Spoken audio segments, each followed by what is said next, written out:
ఏపీలోని ఎన్టీఆర్ జిల్లాలో board తిప్పేసిన life is beautiful సంస్థ విసన్నపేటలో ప్రజల దగ్గర నుండి భారీ మొత్తంలో డబ్బులు వసూలు చేసిన నిర్వాహకులు ఇన్వెస్ట్మెంట్ పేరుతో 30 కోట్లు వసూలు చేసిన సంస్థ నిర్వాహకులు ఈ నెల లాభాలు చెల్లిస్తామంటూ ప్రజల దగ్గర నుంచి భారీగా వసూలు చేసిన నిర్వాహకులు వీరి వలలో పడిన సుమారు 2000 మందికి పైగా బాధితులు డబ్బు కోసం నిర్వాహకుల చుట్టూ తిరుగుతున్నారు.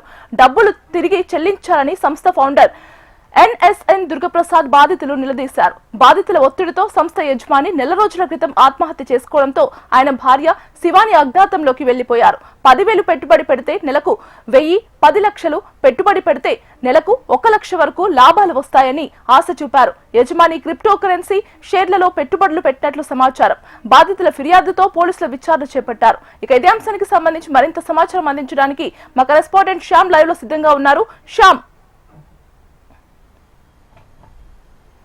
గుడ్ ఈవినింగ్ గీతిగా ఈరోజు చూసుకుంటే ప్రజల బలహీనతలను ఆసరాగా చేసుకున్న మరో సంస్థ ప్రజల నెత్తిన మరోసారి శతకోపం పెట్టింది. ఎన్టీఆర్ జిల్లా విసన్నపేటలో చూసుకున్నట్లంటే లైఫ్ ఈజ్ బ్యూటిఫుల్, అంటే మీ జీవితం చాలా అందంగా ఉంటుందంటూ మంచి టైటిల్ అయితే అతను సంస్థ నిర్వాహకుడు పెట్టాడు. లైఫ్ ఈజ్ బ్యూటిఫుల్ పేరుతో ఒక ఇన్వెస్ట్మెంట్ సంస్థను అనేది స్థాపించాడు.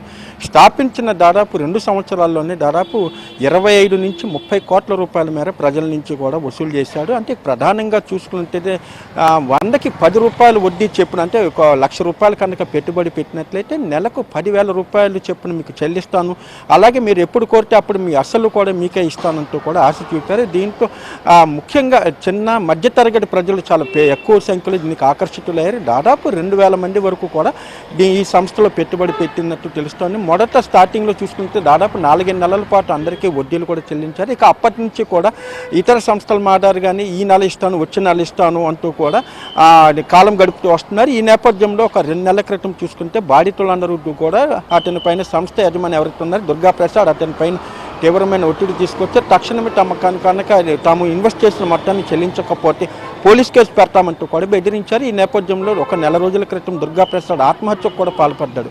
ఆత్మహత్యకు పాల్పడిన అతని భార్య శివాని చూసుకున్నట్లయితే అజ్ఞాతంలోకి వెళ్ళిపోయారు. ప్రస్తుతం కుటుంబ సభ్యులు ఎవరు కూడా అందుబాటులో లేకుండా పోయారు. దీంట్లో నెల రోజుల నుంచి కూడా బాధితులందరూ కూడా ఆ నిర్వాహకుల కోసం కూడా వాళ్ళందరూ కూడా ప్రయత్నిస్తున్నారు. అయితే ఈ రోజు చూసుకున్న బాధితులందరూ Vijayawada police commissioner SV Rajasekhar బాబుని ఆశ్రయించారు. వాళ్ళ ఏదైతే లైఫ్ ఈజ్ బ్యూటిఫుల్ సంస్థ పైన వాళ్ళందరి నుంచి కూడా ఫిర్యాదు అయితే నమోదైంది. పోలీసులు కూడా దీనికి సంబంధించి కూడా ఎన్టీఆర్ జిల్లాలోనే దాదాపు గడిచిన 6 నెలల్లోనే దాదాపు 3 సంస్థలు కూడా బోర్డు తిప్పేసినాయి.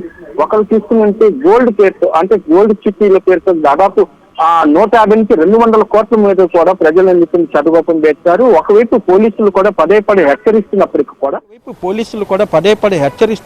కూడా ప్రజలు మాత్రం తమ బలహీనతకు ఆసరా చేసుకుని ఏదైతే వాళ్ళు చేస్తున్న ప్రచారానికి మాత్రం వాళ్ళు తలొగ్గుతున్నారు. ఇదే సంస్థలో ఇదే విధంగా ఇప్పుడు ప్రస్తుతం లైఫ్ ఈజ్ బ్యూటిఫుల్ సంస్థ కూడా దాదాపు 25 నుంచి కూడా 30 కోట్ల రూపాయలు వాళ్ళకి ఉన్నారు. అయితే వీటన్నిటిని కూడా షేర్లో వాళ్ళు పెట్టుబడి పెట్టినట్టు కూడా సమాచారం. అయితే ఆ షేర్లు ఎక్కడ ఉన్నాయి అనేది కూడా ఎవరైతే సంస్థ యజమానిగా ప్రస్తుతం ఉన్నారో శివాని, ఆమె కనుక అజ్ఞాతం నుండి బయటకు కనుక వస్తే అసలు సంస్థకి ఎంత మేర ఆస్తులు ఉన్నాయి, నిజంగా ఈ డబ్బు అంటే ఏం చేశారు, ఆ షేర్లో పెట్టారా, లేకపోతే రియల్ ఎస్టేట్లో పెట్టారా, లేకపోతే క్రిప్టో కంపెనీ లాంటి వాటిలో పెట్టారు, తదితర వివరాలన్నీ కూడా తెలియాల్సి ఉంది. ఏదైనప్పటికీ కూడా దాదాపు 2,000 మంది బాధితులు మాత్రం లబోదిబం అంటున్నారు.